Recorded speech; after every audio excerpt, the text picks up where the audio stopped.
Magandang araw! Sama-sama tayong matuto sa Teacher Sal Learning Resource Channel.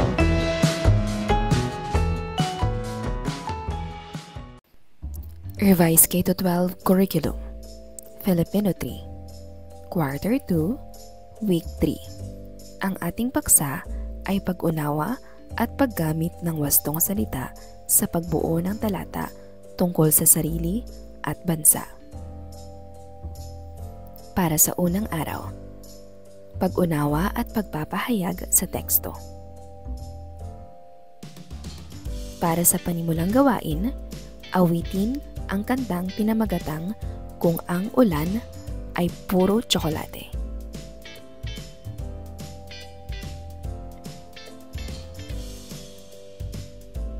Ngayong araw, magbabasa tayo ng alamat at tutukuyin ang sanhi at bunga ng mga pangyayari dito.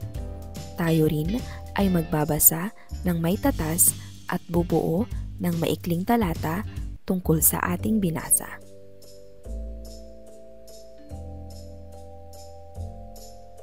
Ipaliwanag ang kahulugan ng mga salitang hindi pamilyar sa kwento, gamit ang larawan at mga pahiwatig sa pangungusap o context clues.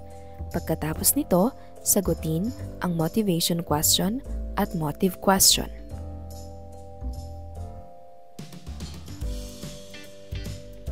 Nagbakasyon ang pamilya ni Nena kaya isang linggo silang wala sa bahay. Malayo ang kanilang biyahe, pero buti na lamang kahit matagal sila sa sasakyan at delikado ang daan ay matiwasay silang nakauwi. Ano kaya ang ibig sabihin ng matiwasay? A. Magulo. B. Payapa. Mahusay. Ang tamang sagot ay B. Payapa. Pumunta sa hardin para tingnan ang mga tanim niyang halaman. Naku, halos malanta na ang mga halaman dahil matagal nang hindi nadiligan. Nagkabitak-bitak na ang lupa sa mga paso.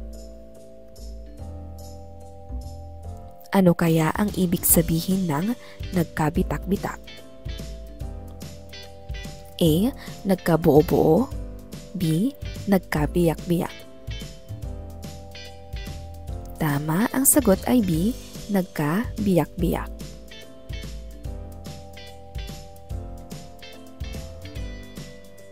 Agad kumuha si Nena ng tubig para basain ang tigang na lupa. Sana ay hindi tuluyang malanta ang mga halaman. Sabi niya, ano kaya ang ibig sabihin ng tigang?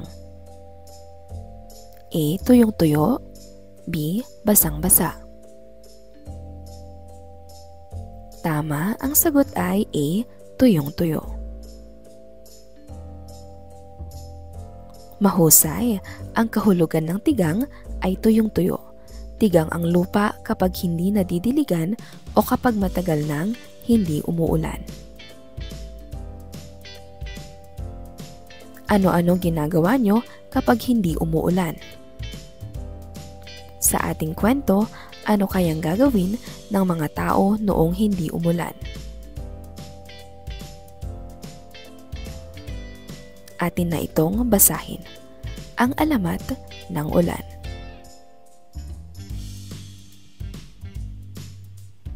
Noong unang panahon, sa isang malayong bayan, ang mga tao ay naninirahan ng masagana at matiwasay. Sila ay mayroong matatabang lupa, maraming puno at mayamang mga tanim na nagbibigay sa kanila ng pagkain. Ang kanilang mga kabuhayan ay umaasa sa inang kalikasan. Isang araw, biglang nagbago ang panahon, tumigil ang pag-ulan, at ang kanilang mga pananim ay nagsimulang matuyo. Ang mga bukid na dati luntian ay naging tigang at nagkabitak-bitak. Dahil dito, nagdasal ang mga tao sa mga anito upang humingi ng ulan. Sa isang bundok malapit sa kanilang bayan, naninirahan ang isang Diyosa na nagngangalang Alitaptap. Siya ang Diyosa ng ulan at may kapangyarihang magpaulan ng masaganang tubig upang mabasa ang mga tuyong lupa. Nakita ni Alitaptap ang paghihirap ng mga tao, kaya't naawa siya sa kanila.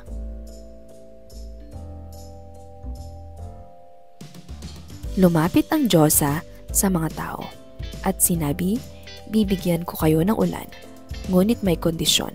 Huwag niyong kalbuhin ang mga bundok, huwag niyong sirain ang mga kagubatan, at panatilihin niyong malinis ang inyong mga ilog." Sumang-ayon ang mga tao sa sinabi ni Alitaptap. Ipinangako nilang iingatan ang kalikasan at mamumuhay ng may respeto sa mga biyayang ibinibigay ng kanilang paligid. Nang makita ni Alitaptap ang kanilang sinseridad, ipinikit niya ang kanyang mga mata at nagsimulang sumayaw. Habang sumasayaw, nagpakawala siya ng mga alitaptap mula sa kanyang katawan na naging ulap sa kalangitan. Maya-maya pa, bumuhos ang ulan. Tumulo ito mula sa langit.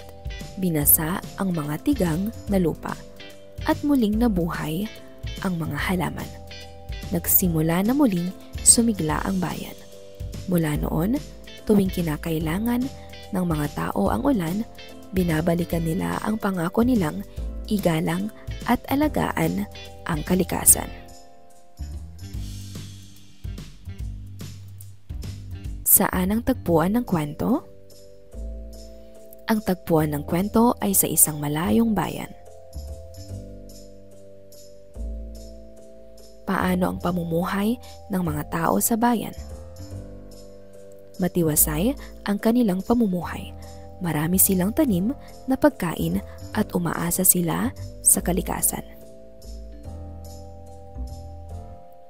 Anong pagbabago ang nangyari sa bayan? Biglang tumigil ang pag-ulan.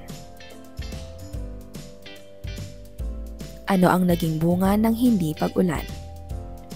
Naging tigang at nagkabitak-bitak ang lupa sa bukid. Anong ginawa ng mga tao para masolusyonan ang hindi pag-ulan?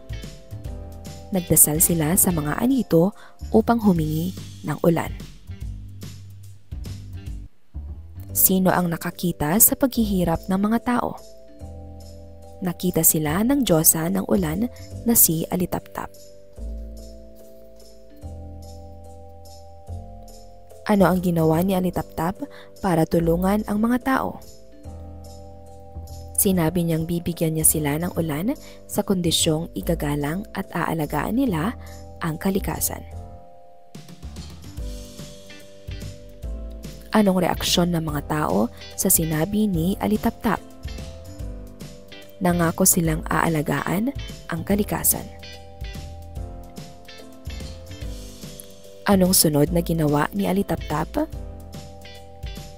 Sumayaw siya at nagpakawala ng mga alitaptap na naging ulap sa kalangitan.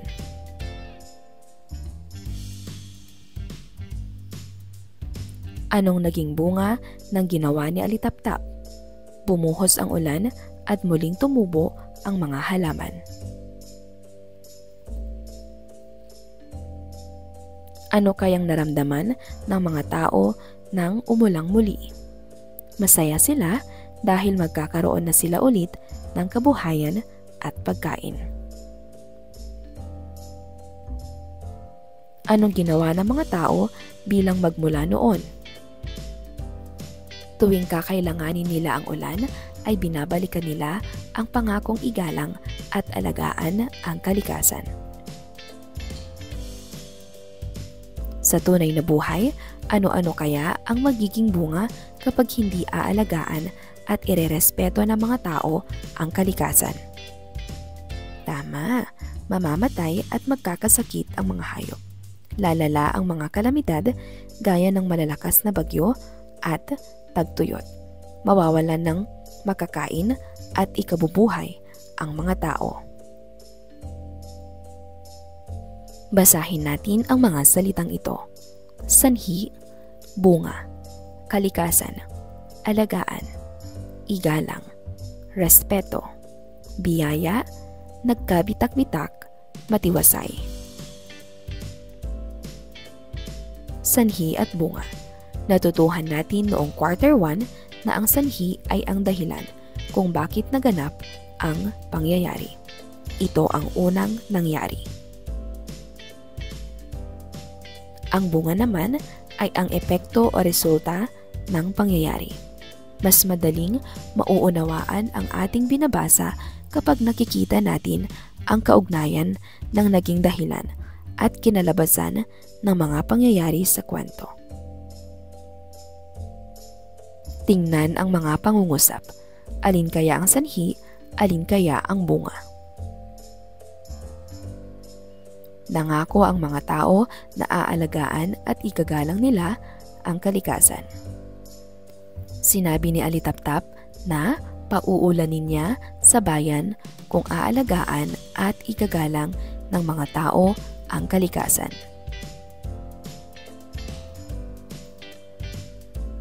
Ano ang unang nangyari?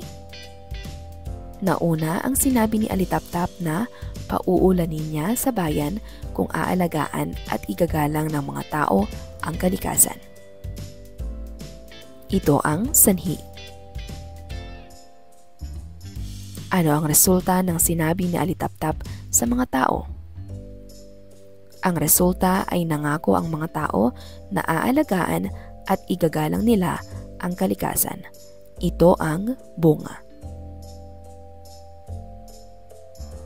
Sanhi, sinabi ni Alitaptap na pauulanin niya sa bayan kung aalagaan at igagalang ng mga tao ang kalikasan. Ang bunga nito ay nangako ang mga tao na aalagaan at igagalang nila ang kalikasan. Hahatiin ang inyong klase sa maliliit na pangkat. Bawat pangkat ay bibigyan ng chart. Isulat nyo sa chart ang sanhi at bunga ng mga pangyayari sa kwento.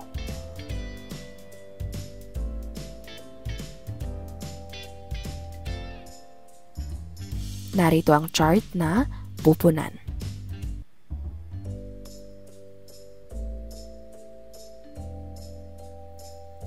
Atin na itong sagutan. Para sa sanhi, tumigil ang pag-ulan. Ang bunga nito, natuyo ang mga pananim at naging tigang ang lupa. Sanhi, sinabi ni Alitaptap na pauulanin niya sa bayan kung aalagaan at igagalang ng mga tao ang kalikasan. Bunga, nangako ang mga tao na aalagaan at igagalang nila ang kalikasan. Sanhi, sumayaw si Diwata at nagpakawala ng mga Alitaptap. Ang sumunod na nangyari o bunga ay bumuhos ang ulan at muling nabuhay ang mga halaman.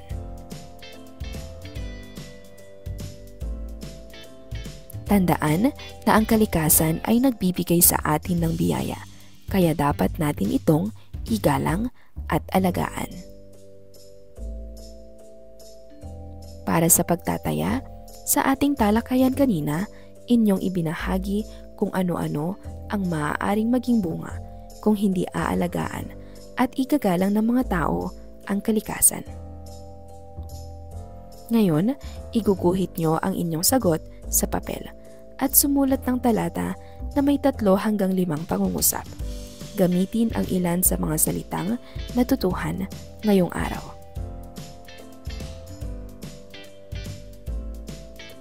Ano-ano ang mga magiging bunga kapag hindi aalagaan at igagalang ng mga tao ang kalikasan?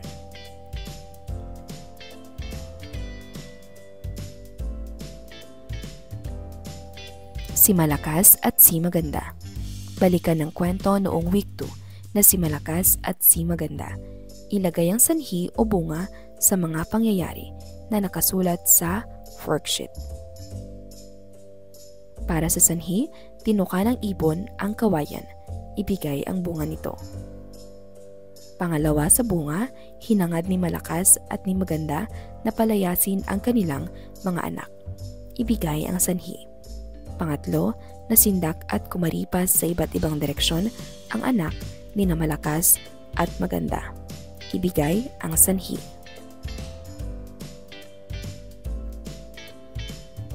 Para sa ikalawang araw, pagsasanay sa salita at tambalang pangungusap.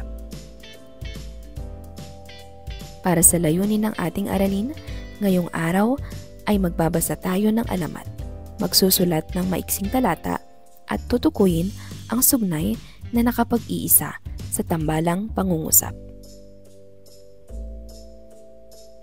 Ang aking magagawa para sa kalikasan. Ating panoorin ang YouTube video na pinamagatang Batang Bibo ng Kalikasan.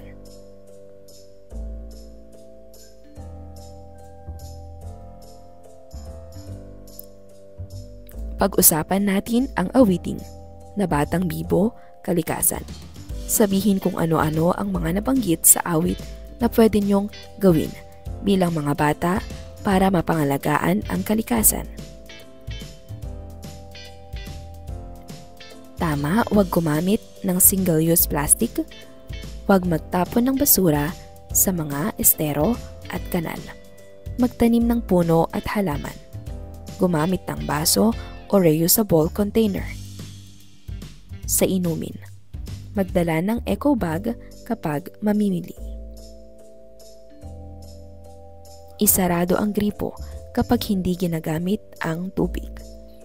Tanggalin ang saksakan ng mga kasangkapan kapag hindi ginagamit. Mag-recycle at upcycle ng gamit.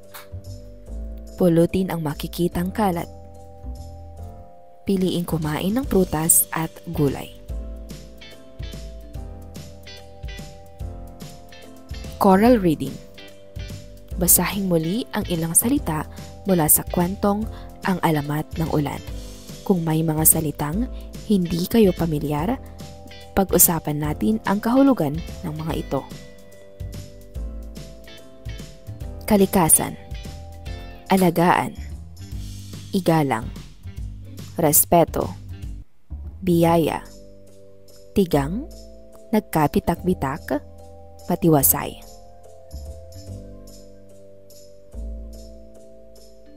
Bibigyan kayo ng kopya ng Ang Alamat ng Ulan. Basahin niyo ang kwento kasabay ng guro. Pagkatapos, hahatiin kayo sa maliliit na pangkat. Bawat pangkat ay babasa ng isang talata mula sa kwento. Tambalang pangungusap at pangatnig. Ang mga tambalang pangungusap ay nagpapahayag ng dalawang ideya. Ang mga pangatnig ay mga salitang ginagamit upang pag-ugnayin o duktungin ang mga ideya sa isang tambalang pangungusap.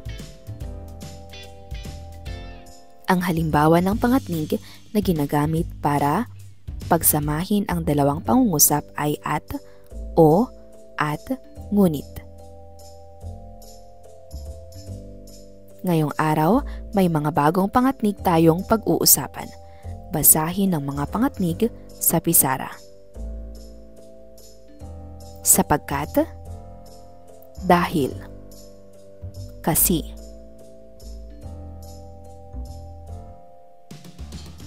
Ang mga pangatnig na ito ay nagpapakilala ng sanhi o dahilan. Tingnan ang halimbawa. Sanhi, muling umulan sa bayan.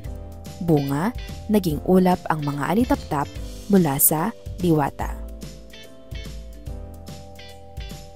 Ang unang pangungusap ay muling umulan sa bayan. Ang pangalawang pangungusap ay naging ulap ang mga alitaptap mula sa diwata. Ang pangyayari sa pangalawang pangungusap ang sanhi o dahilan ng pangyayari sa unang pangungusap. Para pag-ugnayin ang dalawang pangungusap, ginamit ang pangatnig na dahil. Muling umulan sa bayan dahil naging ulap ang mga alitaptap mula sa diwata. Halimbawa, magtatanim ako ng puno sapagkat gusto kong makatulong sa pag-aalaga sa kalikasan.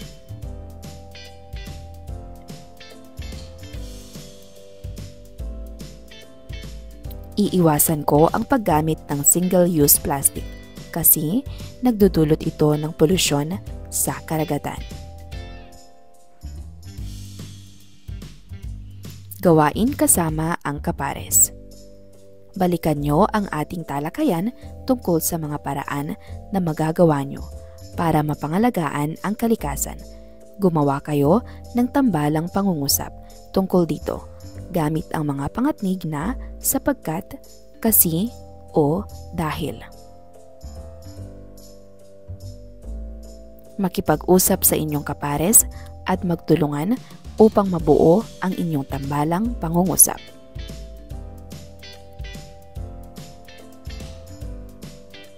Ginagamit ang pangatnig upang pag-ugnayin ang mga ideya sa isang tambalang pangungusap. Ang mga pangatnig na patlang, patlang at patlang ay nagpapakilala ng sanhi o dahilan. Sumulat tayo. Isulat sa papel ang tambalang pangungusap na nabuo ninyo kasama ang inyong kapares sa naunang gawain. Pagkatapos, dagdagan pa ito ng 2 hanggang 3 pang pangungusap na may kaugnayan dito upang makabuo ng isang maikling talata. Halimbawa ng gabay para sa kalikasan. Ang gagawin ko para alagaan ang kalikasan ay patlang. Susubukin ko ring patlang sapagkat patlang.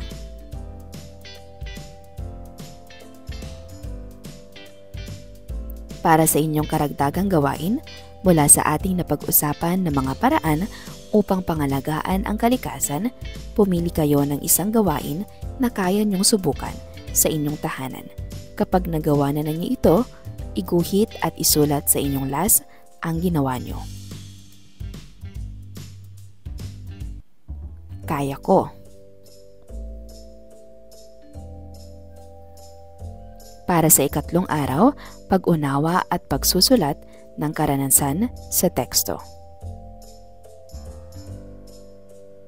Para sa layunin ng ating aralin, ngayong araw, magbabasa tayo ng alamat at iuugnay ito sa ating sariling karanasan. Tayo rin ay magbabasa ng maitatas at bubuo ng maikling talata tungkol sa ating binasa. Lights, camera, action. Isipin kung alin sa mga paraan ng pangangalaga sa kalikasan na napag-usapan natin noong ikalawang araw ang nagawa o ginagawa na ninyo. Isulat ang inyong sagot sa inyong las. Pagkatapos, tatawag ng ilan sa inyo upang ibahagi ang inyong sagot sa klase. Kaya kong subukin. Hahatiin kayo sa maliliit na pangkat. Batay sa inyong mga sagot, mag-isip ang bawat pangkat ng 2 hanggang 3 paraan ng pangangalaga sa kalikasan na inyong nasubukan na. Ipapakita ninyo ito sa klase sa pamamagitan ng isang maikling pagsasadula o roleplay. Pair reading. Bibigyan kayo ng kopya ng Ang Alamat ng Ulan. Basahin nyo ang kwento kasama ang inyong kapares. Pagsasamahin ang isang mabilis magbasa at isang nagsisimula pa lamang magbasa upang matulungan ang isa't isa. Huwag kalimutang magbasa ng may damdamin at sa tamang bilis. Paggawa ng poster. Hahatiin kayo sa maliliit na pangkat. Gumawa ang bawat pangkat ng poster na magbibigay ng impormasyon tungkol sa mga pwedeng gawin ng mga bata upang alagaan at igalang ang kalikasan. Muling suriin. Ibalik sa inyo ang isinulat niyong talata noong unang araw. Basahin niyo muli ang inyong gawa. Dagdagan o baguhin ang ilang bahagi kung kinakailangan upang mas mapaganda pa ang inyong komposisyon. Ano-ano ang mga magiging bunga kapag hindi aalagaan at igagalang ng mga tao ang kalikasan?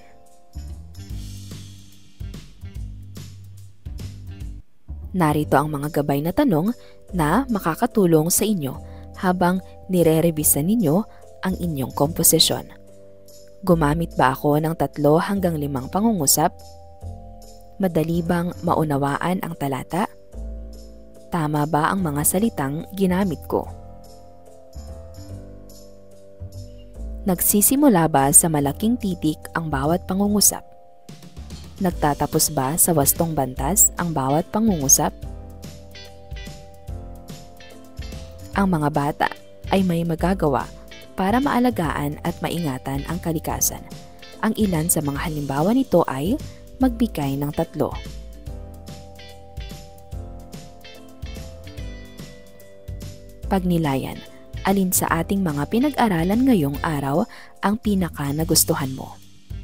Alin sa ating mga pinag-aralan ngayong araw ang pinakamahirap para sa iyo? Ano ang gagawin mo sa mga susunod na araw para makatulong sa paghasa ng iyong kakayahan sa pagbabasa at pagsusulat?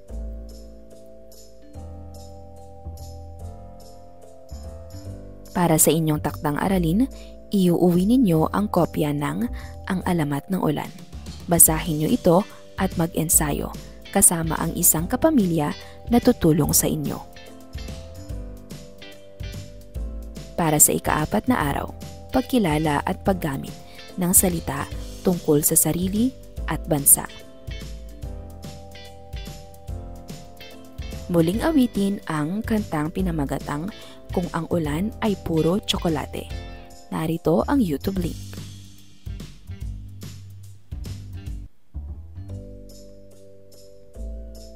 Ngayong araw, magbabasa tayo ng alamat, magsusulat ng maiksing talata at tutukuyin ang salitang ugat. Ang aming poster. Pumunta ang bawat pangkat sa harapan upang ipaliwanag ang ginawa niyong poster noong 3 araw tungkol sa pangangalaga at paggalang sa kalikasan. Pagkatapos ng inyong pagpapaliwanag, maaari niyong ipaskil ang inyong poster sa paaralan upang makita rin ng iba pang mag-aaral. Individual reading at guided reading. Bibigyan kayo ng kopya ng Ang Alamat ng Ulan. Ingatan niyo ang inyong kopya dahil gagamitin natin ito sa pagbabasa at iba pang gawain. Panuto para sa pangkat ulan. Basahin nyo ng mag-isa ang kwentong Ang Alamat ng Ulan. Kung mahirapan kayong basahin ang isang salita, gawin ang mga sumusunod. Ituro ang salita mula sa kaliwa, papuntang kanan at isipin ang tunog ng bawat titik. Hatiin ang salita sa maliliit na bahagi. Basahin muli ang salita. Panuto para sa pangkat puno. Umupo kayo malapit sa guro upang magabayan sa pagbabasa. Makinig ng mabuti habang tinutulungan kayo. Huwag matakot magkamali. Bibigyan kayo ng feedback at pupurihin sa inyong pagsisikap na matuto.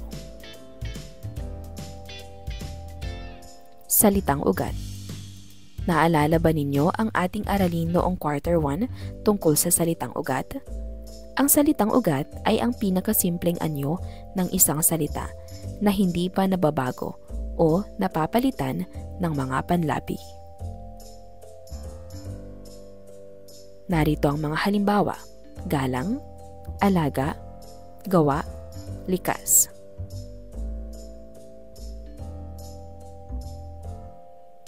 Mula sa salitang ugat, maaari tayong bumuo ng iba't ibang anyo ng salita sa pamamagitan ng pagdaragdag ng mga panlapi.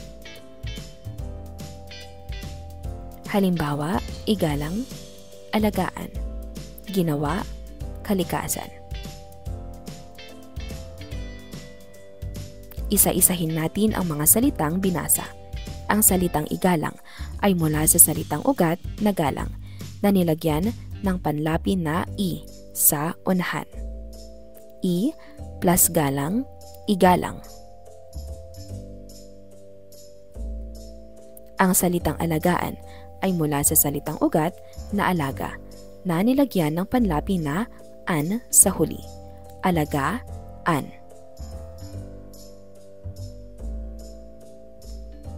Ang salitang ginawa ay mula sa salitang ugat na gawa na nilagyan ng panlapi na in sa gitna. Gawa plus in. Ginawa.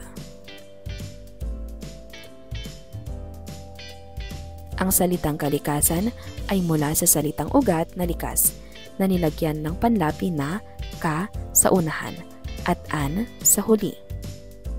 Ka plus likas plus an. Kalikasan.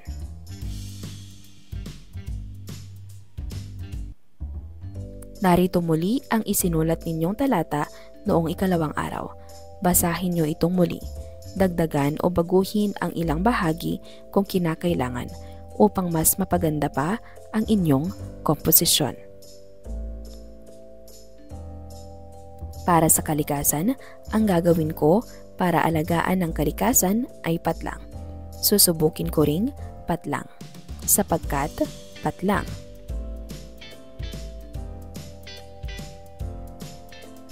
Gamitin ang mga gabay na tanong na ito habang nire-rebisa ninyo ang inyong komposisyon. Gumamit ba ako ng 3 hanggang 5 pangungusap? Madali bang maunawaan ang talata? Tama ba ang mga salitang ginamit ko? Nagsisimula ba sa malaking titik ang bawat pangungusap? Nagtatapos ba sa wastong bantas ang bawat pangungusap? Para sa paglalapat at paglalahat, ang salitang ugat ay ang pinakasimpleng anyo ng isang salita na hindi nababago o napapalitan ng mga panlapi. Mula sa salitang ugat, maaari tayong bumuo ng iba't ibang anyo ng salita sa pamamagitan ng pagdaragdag ng mga panlapi sa unahan, gitna o hulihan ng salita. Sagutan natin. Isulat sa patlang ang salitang ugat ng bawat salitang may lapi. Nagdasal, sumayaw, kabuhayan, nagkabitak-bitak, malinis. Atin na itong sagutan. Nagdasal, dasal. Sumayaw, sayaw. Kabuhayan, buhay. Nagkabitak-bitak, bitak. At malinis, linis. Muling isalaysay. Ikukwento ninyo sa inyong mga kasama sa bahay ang alamat ng ulan. Batay sa inyong pagkaunawa. Gamitin ninyo ang sarili ninyong mga salita habang nagkukwento.